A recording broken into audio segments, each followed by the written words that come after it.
Welcome to the Smart Dating Academy podcast. I'm Bela, the founder of Smart Dating Academy and your host. I started Smart Dating Academy in 2009 because I had this crazy knack of giving people dating advice that actually worked, that I took. I've been married for almost 25 years, and now my company helps people to date smarter and to find love. This podcast is meant to bring more love into your life, no matter where you are and what you do. And we're here to bring more life into your love. I know that this is the episode that you've all been waiting for, and I've been waiting for too. Rachel Zar, sex and relationship therapist at Spark Therapy at Northwestern's Center for Sexual Medicine and Menopause. Rachel, welcome. We are going to dive right into you and dive right into this topic. Thank you for being here with us. Yay. Thank you for having me. I'm so excited. And I love to talk about sex and I love to talk about dating. So let's dive in. Can I serenade you? Let's talk about sex, baby. Let's talk about you and me. Okay, that's the only time you're ever going to hear me sing on my podcast. So tell us a little bit about what you do, who you serve, give us a little context, and then we'll go through some of the things that you want to talk about with our audience to give you guys everything and then some. You've thought about sex, thought you couldn't say, you wanted to say. Rachel's got all the dish, and we've got questions from you listeners as well to go through. So tell us what you do. Okay. Well, it's a good question because a lot of people don't know what sex therapists do. And the most important thing to know is that sex therapy is just talk therapy. Despite what you might see on TV, nobody's ever getting naked or touching each other. I'm not touching anybody in my office. Right. It's mental health. It's just talking through sexual issues. And what I do basically is people come to me. I work with both individuals and couples, and they come to me with any sexual concerns under the sun. A lot of times for couples, that's a difference, a discrepancy in the way that they like to have sex or in how often they like to have sex. At the Center for Sexual Medicine, I'm working with female-bodied people who have some kind of sexual functioning issue. So that's issues with libido, arousal, orgasm, pain with sex. I see a lot of women with painful sex, which is not normal. Sex should not be painful unless you want it to be. There's always that little caveat. Okay. Do you guys hear that? 50 Shades of Me. Exactly. We could go there. But in my private practice and the group practice that I'm a part of, I'm working with people of all genders, all relationship structures, any kind of sexual issues. But I do have that kind of specialty niche focus in working with female-bodied people who have concerns about their sexual functioning, or really just want to have a deeper understanding of their sexual selves, how they show up sexually. Wow, that's amazing. I love what you do. And like I told you, as we were having a quick conversation before this podcast, this is God's work. I've had so many people that get into great relationships, but then sometimes something's missing with the sex. Sometimes it's ED. Sometimes it's, I want him to do this, but he doesn't want to do this. Sometimes it's, she wants me to be more experienced, but I'm not. So we refer out very fluidly to sex therapists because I know once I've surpassed my pay grade, and that's when I bring in the experts like Rachel. So I'm so glad that you set the stage for what you do. And, you know, let's talk about, I certainly have my thoughts at Smart Dating Academy about sex and what we call sexclusivity and waiting to have sex until you're in an exclusive relationship, because we often see people that come in with lots of red flags and like to jump into things fast and furious. And so tell us about, what do you tell people about when it's okay or not okay to have sex for the first time? Sure. The answer to a lot of these questions for me is going to be, well, Bella, it depends. It depends. It depends. It's like therapist mantra. It depends. But I think when we're talking about sex with a new partner, it's all about intentionality. And I think what happens is too often people get stuck in these kind of rules. The one that I hear most often is the third date rule, right? Oh, don't get me going on the third date rule. Date, right? And it drives me crazy because first of all, it sets these expectations. It puts a ton of pressure on this kind of like energy and chemistry to be there by the third date, which for a lot of people that isn't true. And why the third date? Why? This is what you should do your PhD on. Why the F?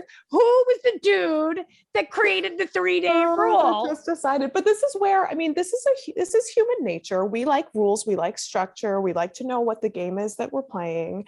And the problem is, that when we're dating, it's really more about feelings than it is about rules and logic. And we just have to acknowledge that sex comes with a lot of feelings. For some people, and this is where, I know that you advocate for waiting a little longer. I think that gives you so much time for that intentionality that's really important about sex. I also see a lot of women who are out there and dating, men too. I do see this more in women who are really beating themselves up for having sex too early in a relationship. I always invite people to just kind of do a self-check around deciding to have sex. How are you feeling before? How are you feeling during? How are you feeling after? What do you think sex means? I think a lot of times people think like, oh, if we have sex, that means that we're exclusive or sexclusive. That means that they want something more, or it means that they don't respect me, that some people will say, I don't really see this going anywhere, so might as well have some fun sex out of it. And unless we're communicating, unless we're setting up those intentions, we really don't know. So there's no right time to be having sex from my perspective. When you're dating, sometimes you're dating just for fun. You want to be able to have a sexual relationship, or the chemistry is there, the mood is right, and you just decide to go for it with mutual consent, right? It happens. And, I've seen sex on a first date that leads to a really long, meaningful relationship. I've seen people wait until, 6 months or until marriage, right? We see that a lot, and have a really beautiful relationship. So there's no rule. The third date rule is made up. It's arbitrary. It's all about intentionality and really self-awareness. How are you going into the sexual experience? What are you expecting out of it? And that's where I stand. It depends. I love that. And what you're saying is it should feel right for you, whatever your intention is. So if we take the reciprocal of that, if you are thinking, well, God, it's the third date and I'm not ready, but I think this is going somewhere and I should really, have sex because I don't want to lose this person. That's not a good time to do that potentially, because you're doing it from a place of fear. Exactly. The thing that I like to say is when we're talking about consent, we're often talking about consent between two people. There also needs to be a process of self-consent, right? Do I really want to do this? And especially early in the relationship, I say, if it's not a yes, yes, yes, then it's a no, right? If you're really thinking about, it's not just no means no, it's either yes, yes, yes, oh my goodness, I'm so excited, I can't wait. Like I can't wait. Or it's no. No. And self-consent is such a big deal. I love that so much. You have to check in with yourself. And if you're coming from that place of fear, or you just don't know, and is this too soon? Is it not? If it's not a yes, yes, yes, it's a, how about we give it another date? Right. Give yourself permission to take your time, to move intentionally. You also see that a lot of times when people feel that pressure, they tend to do things like drink too much or get into a state where they're really not able to give that self-consent or consent to another.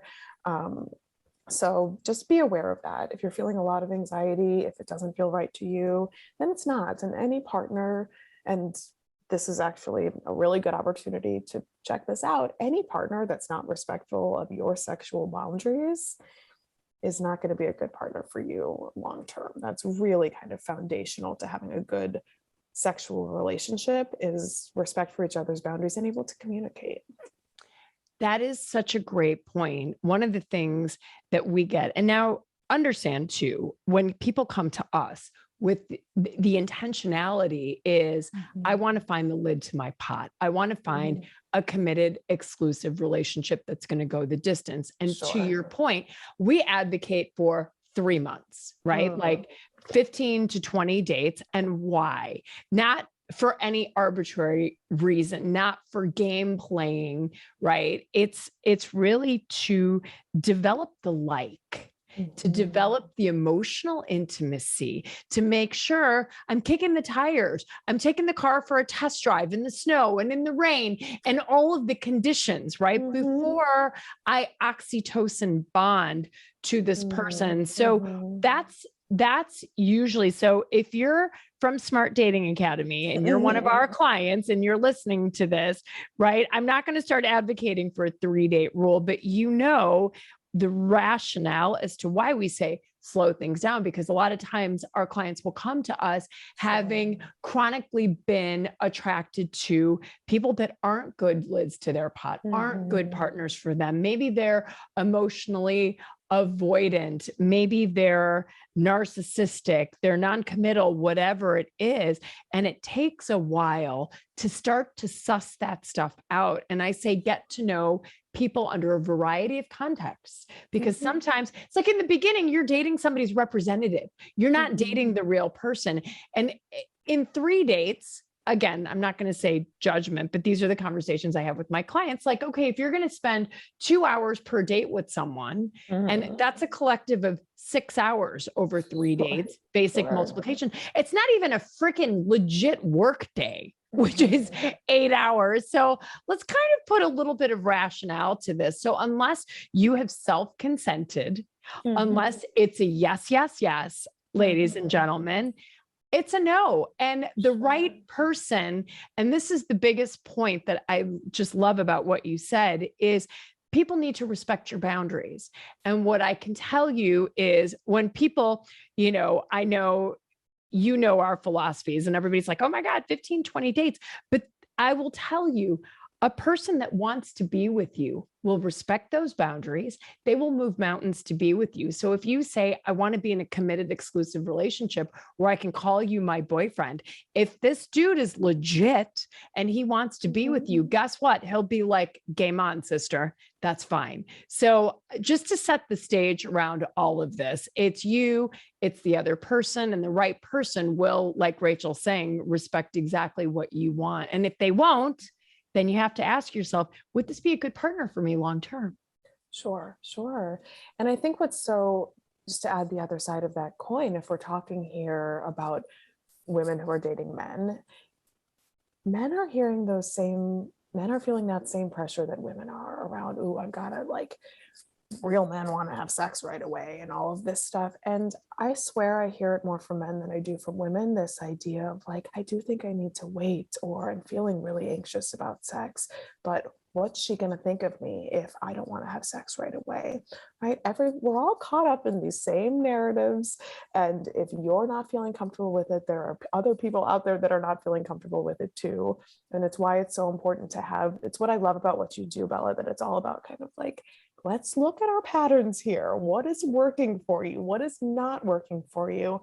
And that permission to rewrite the script and just being authentic to ourselves. And it's regardless of what gender you are, we're stuck in the sexual script, especially when we're talking about heterosexual relationships. We have such a script for that. Oh, yeah. And it's scripts, to your point. We coach men as well as women, and sometimes men, and we prescribe the same kind of doctrine to men and women. It's not only, hey, women, no, it's men too. Like, we want you to have a dating funnel and date a lot of people.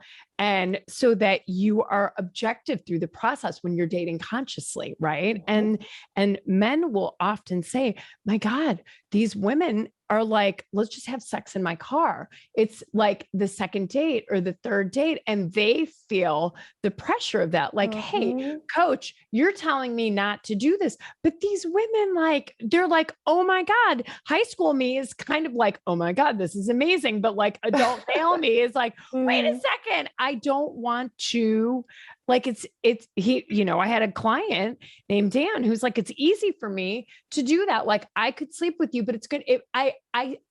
I don't want to do it, number one. And number two, it's going to probably mean something different to you than it will to me at the end of the day. So the answer is no. And Sure. it's so interesting. You're right that there's such a script that we carry around on this, both men and women. And one of the things that you say is, you hear people, speaking of sex, whether it's the third date or the 30th date, whatever it is, people, we've had sex once. So now we have to have sex every time and a lot. What do you tell people about that? Like, should we pressure ourselves? Like, oh my God, I had sex. Does that mean tomorrow I have to have sex twice? And then on Friday, 5 times? And what do I have to do? Sure. It's something that I hear all the time. This idea of like, once you break the seal, you are then having sex on every single date. And if that's what you want to do, cool. Again, if that yes is there. And I think that's something that kind of tends to fade away as we progress into relationships. And that's really worth holding on to, is the sexual tension that's there when you don't know, that kind of like, can we let things build up? Can we make out for 3 hours and not go straight to intercourse, right? That you don't hear. I have so many people come into my office and I say, well, when was the last time you just made out and kind of kept your pants on and just rubbed up against each other? And they're like, probably our second date. Right? It's not something that people are doing, but that's where all the juice is. Like, that's the sexual tension. That's the excitement. That's the energy. That's what gets us to the place of yes. So often what people do is, once they've had sex, in a lot of, if we're in this script, a lot of times that means intercourse, they kind of skip to the finish line and they start doing that more and more frequently. And it's just kind of fast forwarding through all the good stuff, through all the stuff that really gives you the feels, that has you feel connected to the other person. And it becomes about performance and getting to a finish line, as opposed to really being about pleasure and connection and all of the wonderful things that come with being sexual, not necessarily with having sex. I love that. And that, again, advocates for maybe slowing things down and checking in with yourself and checking in with the other person and asking yourself, what do I want from this? And I love the fact that you say that the idea that having sex with someone for the first time has to be amazing and great is a total myth. Let's talk about this, because I know for smart daters, oh my God, they're like, what do you mean? Why do I have to wait for 15 dates? What if we don't have chemistry? What if the sex isn't good? Blah, blah, blah. And so let's go there. Like, how do we, like, what if it's not great? Or maybe it shouldn't be great. Is this about resetting expectations?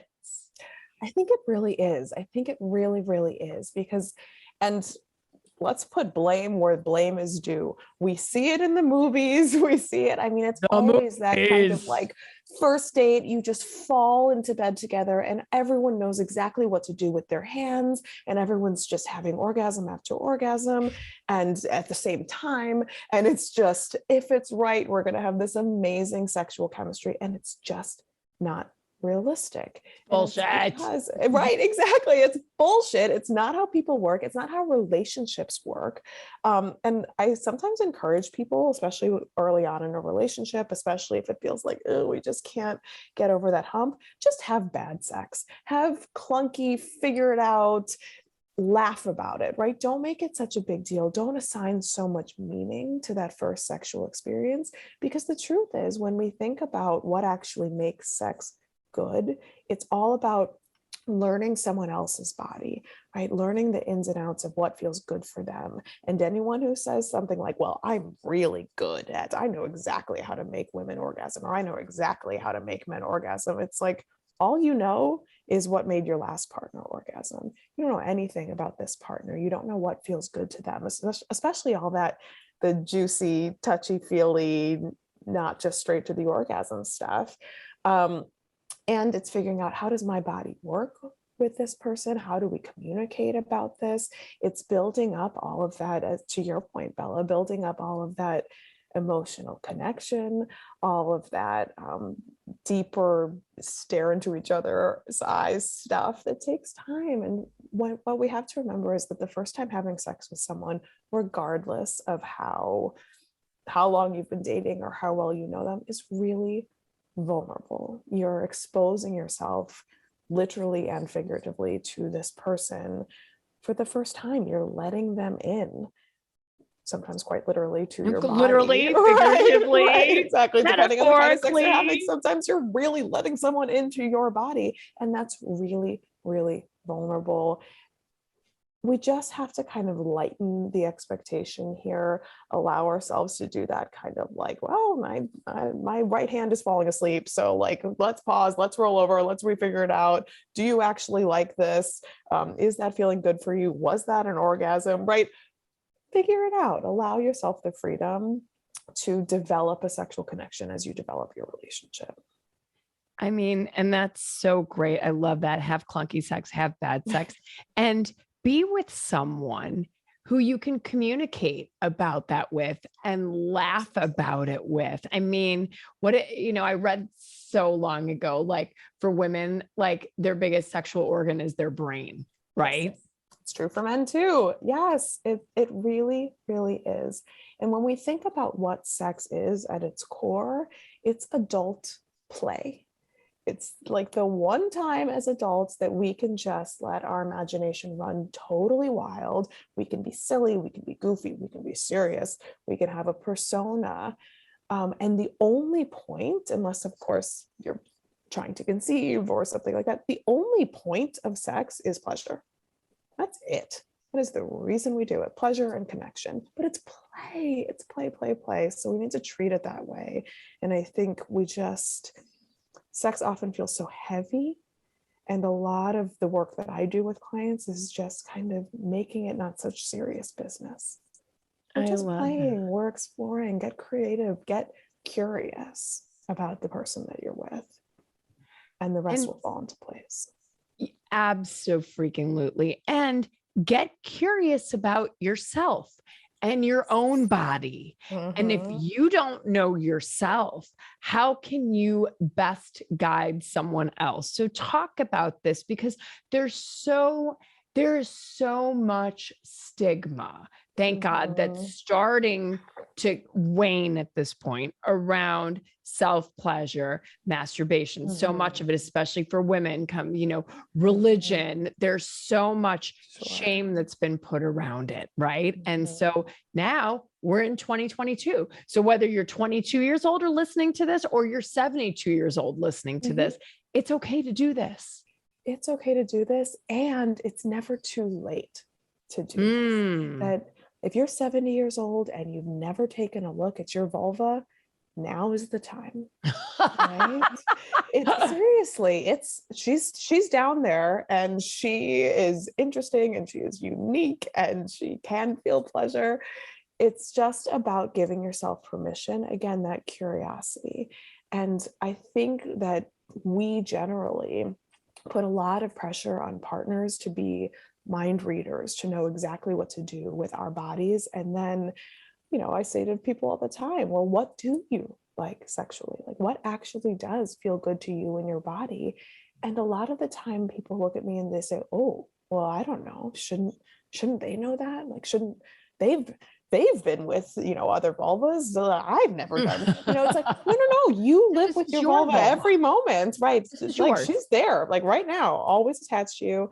And I really do. I think that it's so quintessential to having a good sexual experience to be able to give yourself a good sexual experience, to really know this is what feels good for my body. This is what tends to lead to my orgasm. This is where my brain goes in terms of fantasy and what I like to think about that really gets me revved up, gets me turned on.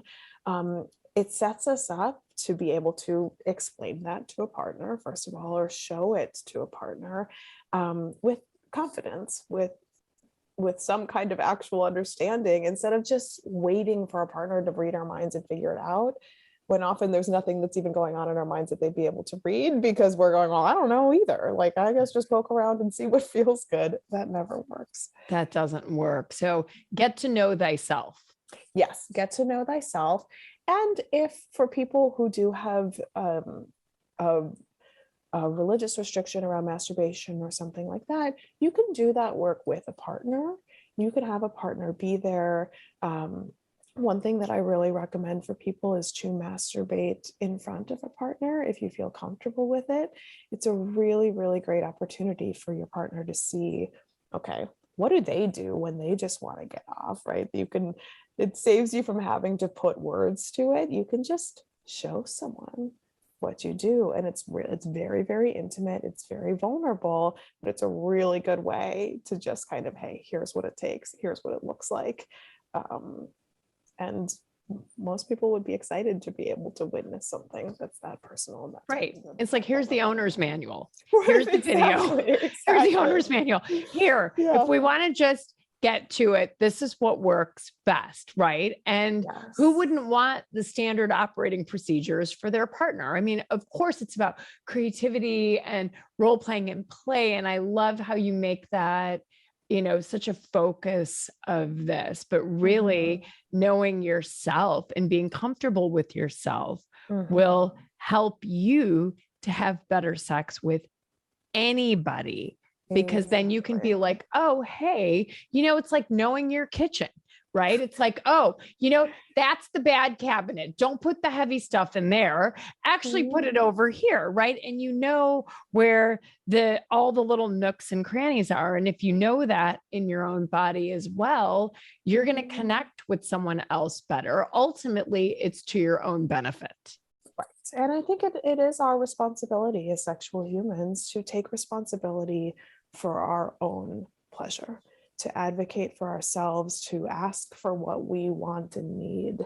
And it's something that is really, really hard for a lot of people. But I do think, speaking of that owner's manual to sexual organs, take responsibility for your own body's pleasure, advocate for it. It also just takes the pressure off a partner. And we all feel this, that kind of like, am I doing this right? Do you like this? Remember, it's the owner of the genitals' responsibility for that pair of genitals' pleasure, right? You are not responsible for your partner's penis. You are not responsible for your partner's vulva. You are responsible for your own body, and advocating and communicating that to a partner. I love that. And what about if someone says something to you like, okay, I'm taking responsibility for myself and I like X. And let's just say X is something that you're not into, afraid of, opposed to. Do you come across this? And if so, how do people handle that? Or how should dear listener handle that? Yes, dear listener. I think this is really hard. It's actually a lot of what I see in my office is people who are coming in with, I want to do this thing sexually, and they really don't want to. I think the thing that we should always keep in mind is that we never want to be shaming our partners, right? The phrase that we use a lot in the sex therapy world is never yuck somebody else's yum. So if someone says to you, oh, it would feel so good to me if we could X, Y, and Z, whatever it would be, you never want to respond with an, oh my God, ew, what's wrong with you? That's so weird. Right? Because, oh my God, how shaming, how terrible for your partner who's just done this really vulnerable thing in sharing what they want, what would feel good to them, what would feel good to their body. Remember that it's always hard to do that. And we always want to create a safe space for bringing those requests to the table. That being said, just because your partner wants to do something doesn't mean that you have to. Right? That there's no kind of like, well, he brought it to me in a nice way and he invited me to, so I guess I got to do it because it's what he really likes. We always get to check in with ourselves. Just as you never want to yuck somebody else's yum, you also don't want to yum somebody else's yuck. So if someone's going, ooh, that feels really, really uncomfortable to me, I really, really don't think I could do that, You never want to go, what are you talking about? It's the best thing ever. You'll love it, right? That's so invalidating of that feeling. So what I invite you to do instead is get really curious, right? What is it about that you think would feel good? What are the pieces of it that are really important to you? What are the pieces of it that don't feel good? Like, what's the worry?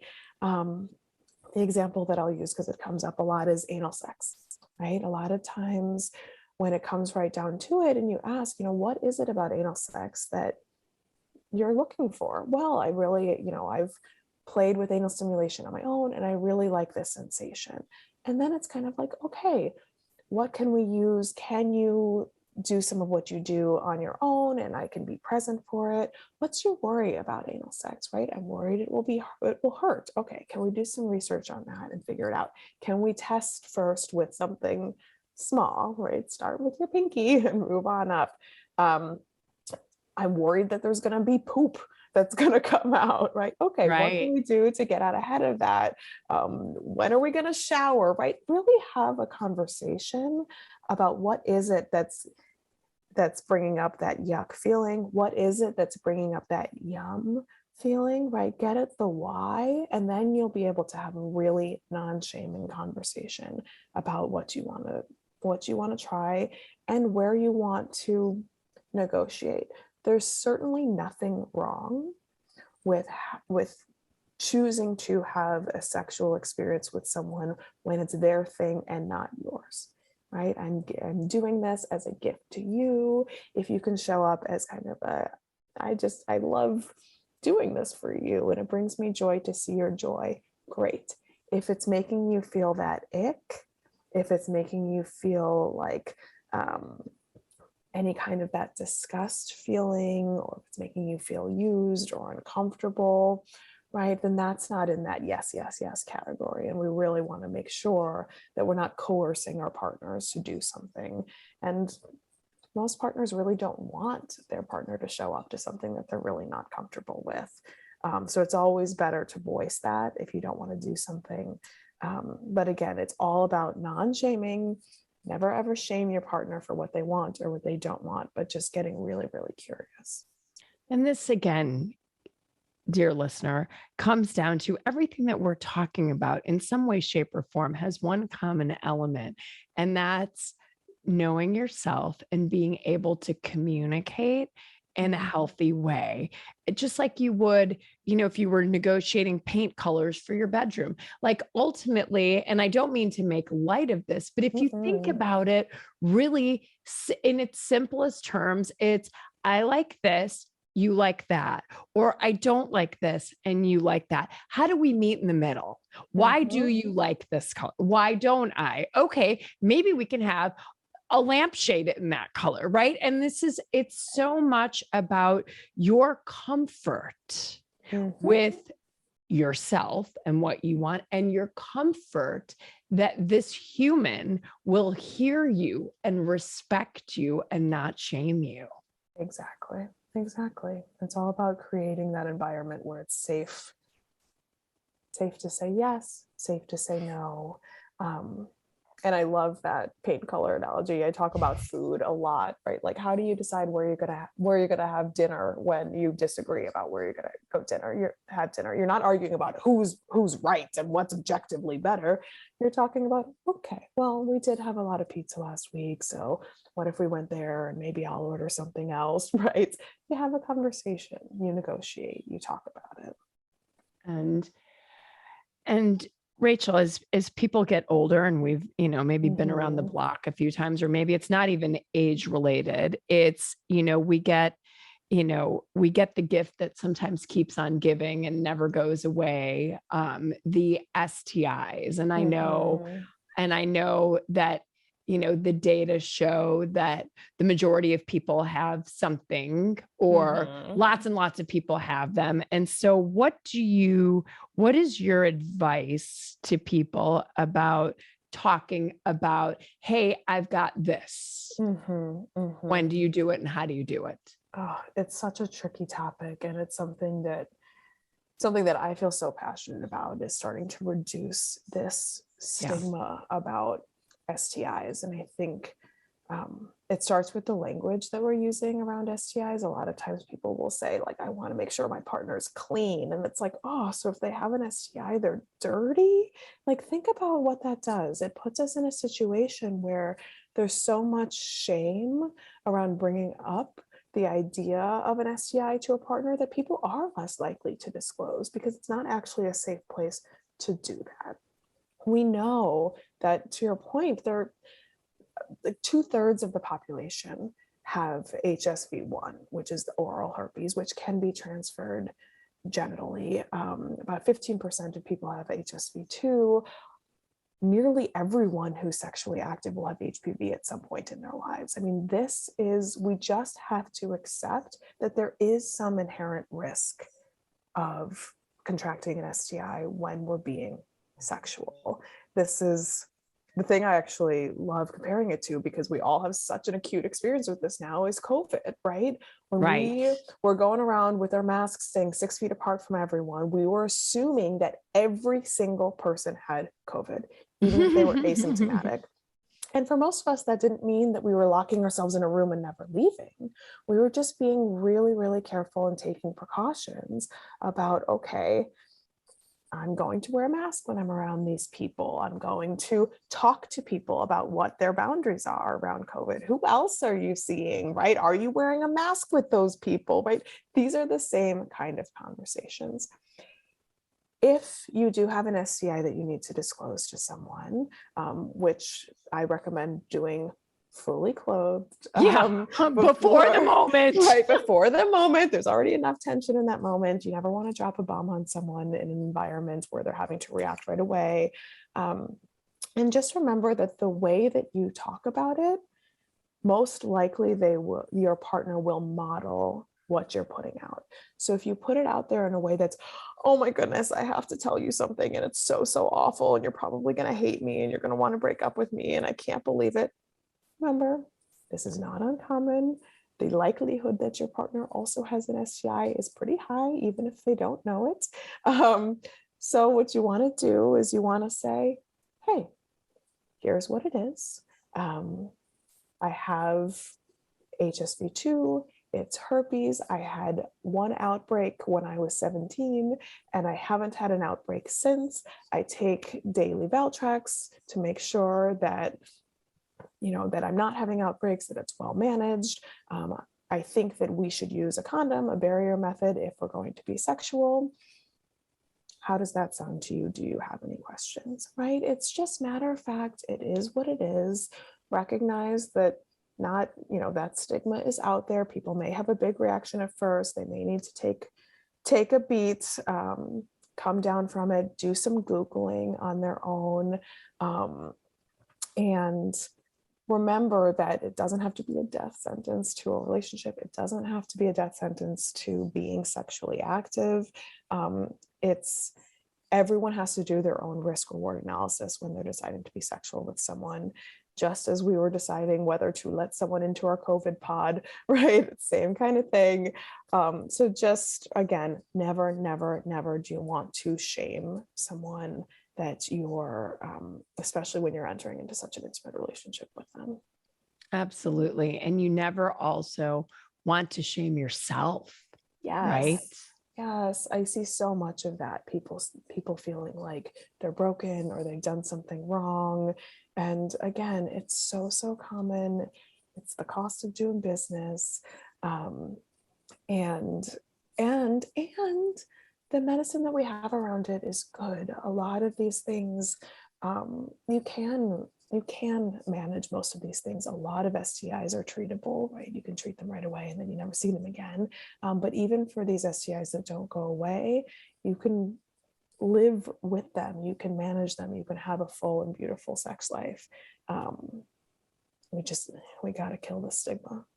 Yeah, 100%. And I love that life is moving in the direction slowly of killing stigmas around mental illness and STIs and masturbation. So many of the things that we're talking about in here.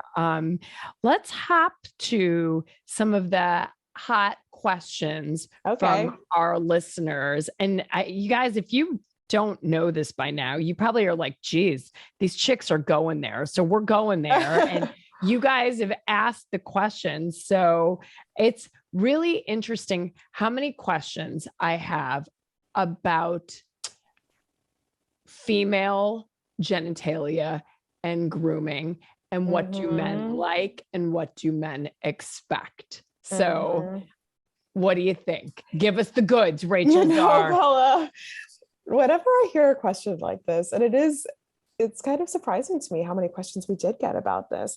I think about, okay, how would I respond if someone asked me, do men tend to prefer women that have long hair or short hair? Right? Even if there were an overwhelming way that most men lean, does that mean that you should go out and get a haircut so that men will deem you more sexy? Right? It's women should have the hair on their heads. Yes, that makes them feel most authentic to them, that feels good on their body, that they know that they can take care of in a way that fits into their lives, that has them feel comfortable and confident, which is ultimately the most sexy thing. Same goes for the head that's on anywhere on your body, including your genitals. Do some folks have a preference? Yeah. I mean, I know I personally love a man with a beard. I think beards are very, very sexy. Have I dated men without beards? Yeah. Would I ever push a partner to grow a beard that they weren't willing or didn't feel comfortable with or didn't want to have to take care of?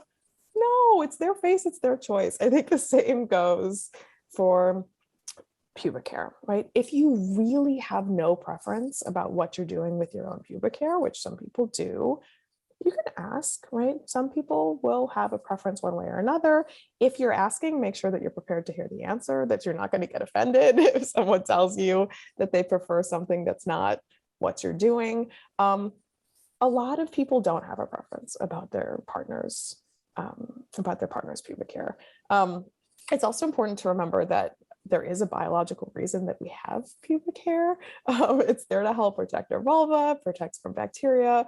It can also really change the sensation of sex, right? It prevents from that skin to skin chafing, or if your partner has pubic hair and you don't, you can get some of that like rug burn when you're having sex that can feel really uncomfy. So if that's something that's happening for you, just keep it in mind. Pubic hair is natural.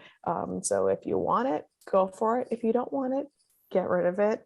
It's really your body, your choice, right? That this idea that we have to change our bodies so that the people that we're dating will be more comfortable with it. It's kind of like, okay, again, let's prioritize ourselves. Let's prioritize our own pleasure here. Exactly. And again, it comes back down to being really comfortable with the person that you're with and that you're going to expose yourself metaphorically, physically, all of the things with. And if this person loves you, like Rachel said, okay, I might think beards are sexy, but I would certainly be able to fall in love with somebody that didn't have a beard, and nor would I push him to grow a beard. And Rachel and I know each other because we have a very good common person in common. Her mom is a very good friend of mine, and your mom is a gynecologist and a surgeon. And one of my favorite bits, and Lauren, when you listen to this, I hope I'm not misquoting you. She did it, and you can probably quote this study that she did, where she surveyed a bunch of men. I don't know if it was 100 or 1,000 on what they preferred from a pubic hair standpoint. Sure. And the basic punchline to it is they really don't care. They just want to be invited to your party. Exactly. No one is scrutinizing us the way that we scrutinize ourselves. They're really, really not. Yeah, we're being sold into a lot of services, I think, right? Beauty, wellness. We're always going to be told we're not good enough because that sells products and services. So sometimes I can be a little bit of a skeptic around this. So just listen to what Rachel and her brilliant mom and these brilliant women are telling us is just be yourself. Do what's comfortable and authentic for you. And if you feel like somebody will shame you or judge you, I would say, is that a good partner for you? Right. At minimum here, we want someone who's going to respect our choices. Exactly. And love you for you and your own choices, right? Okay. So great question. You do you, boo, with your pubic hair. The next question, I'm 41 years old with not a lot of experience, was married for 17 years. What's the sex protocol? I'm You not do sure what you. they mean by sex protocol. Yeah, it sounds like maybe Probably this question is when to asking have about, sex. right, the third date rule and, Yeah. you know, about what feels comfortable to them in terms of when to have sex. If they're referring to like, what are kids doing in bed these days? I think that for a lot of people, it can be really comforting and helpful to read books about sex, right? If you're feeling like, I don't really know my own anatomy or partner's anatomy or what would feel good, there are so many great books out there, podcasts. Sometimes if you've been out of the dating and sex scene for a while, you just kind of want to reintroduce yourself to the idea of sex. I recommend podcasts a lot because it just kind of gets you used to hearing the words and how people are talking about it, what people are talking about. Watch some good sex on TV, right? Figure out, just kind of getting yourself back into that sexual mindset. But I think the short answer is there is no protocol. It depends. Right. You get to build a life, a sex life that really works for you and works for the person that you're dating. All of the rules are flexible here. Absolutely. And what I take from this question, to leapfrog off of what you're saying, is, you know, what are the rules? The rules are that self-check-in. What are the rules you want? Do you want to just go out and have some benders? As some of my clients will say, I need to do a basic equipment check. I know you don't want me to have sex right now until I'm in an exclusive committed relationship, but I'm just going to go out and do a couple of things. I'm like, that's fine. Go do your equipment check. Have your fun. Have your fun. You know what? I said, my only job is to make you not fall in love with someone who has sinister intentions. So as long as you go into it eyes wide open, girl, you go do that equipment check. So the rules are yours. So the rules are completely yours. So this is funny. 6 dates and no kiss yet? ? You know, and I don't know who asked this question or who they're dating, but I gotta say there are 2 pairs of lips on those dates, and both of you are just as able to initiate a first kiss as the other one. Amen. I think, especially when it feels like it's been too long, people tend to just kind of wait for the other one to make a move. And if you're both waiting for the other person to make the first move, you're going to be waiting a really, really long time. Consent is sexy. So if you're curious about why there hasn't been a kiss or you're wanting a kiss, you can just ask. You don't have to lean in, you know, and hope that they're just feeling the exact same moment that you are. Something that's just, you know, hey, I'd really like to kiss you. Or I've been wondering when we're going to have our first kiss, right? It's lovely. It's sexy. It's endearing. It makes sure that you're not catching people off guard. Right? It's brave. So brave. It's brave. Right. And this idea, and I think again, we get caught up in these scripts about who's supposed to initiate the first kiss. If you want to kiss someone, initiate it. Ask. Go for it. And chances are they've just been waiting for you to do it too. If they're still dating you, then they probably want to kiss you. I love that. You know, there's so many questions in here about, you know, sex after menopause, sex at 65. How do the men perform, right? And how, you know, is there anything that you would especially tell people that feel like they're in an older age bracket, you know, like, oh yeah, it's going to be really different, or yeah, not really, like, just get it together and do the things we've been talking about. You know, everything that we've been talking about applies to every single age. That being said, we do have to recognize that there are, and I won't speak too much to the medical changes because I'm going to stay in my lane here, but there are medical changes. And especially if we're looking at, you know, women past menopause, yes, you're going to notice some things like more difficulty with lubrication, some vaginal dryness, maybe some difficulty with orgasm. these are fixable problems, right? Just because something is normal does not mean you're not allowed to fix it or address it. And you can go to a doctor who specializes in sexual medicine, who specializes in menopause, which your gynecologist might not. So check that out and fix it. We do know that, men's penises do become, or erections become less reliable as we age. What we do tend to see, and what's really interesting, is that there are studies that show that those who stay sexually active, you can be sexually active till you're 100 if you want to be, they do tend to report that their sexual experiences actually get better and more pleasurable. And what people tend to do is they start to focus more on, what is the feeling in my body? They focus more on the pleasure, on the connection. You get to know your body a little bit better because you've been living in it longer, right? And you've been doing all of this work around self-exploration and getting to know yourself. And we don't focus as much on performance, on how hard is his penis, on how wet is her vagina, on how many orgasms do we have. And we just start to focus in a little bit more on pleasure and sensation and eroticism. And if you're able to make that shift away from performance and towards pleasure, sex just gets better and juicier. And it gets back to that we could make out for 4 hours and it's just so exciting kind of sex.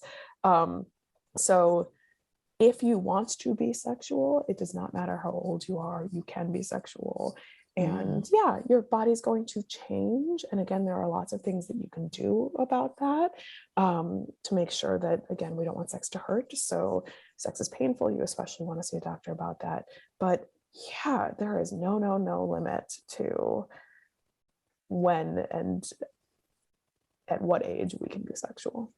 I love that. And, if I can just put a pretty bow on this entire conversation, somebody asked, and this is just a great way to wrap it up, is it healthy to want amazing sex and chemistry with your partner?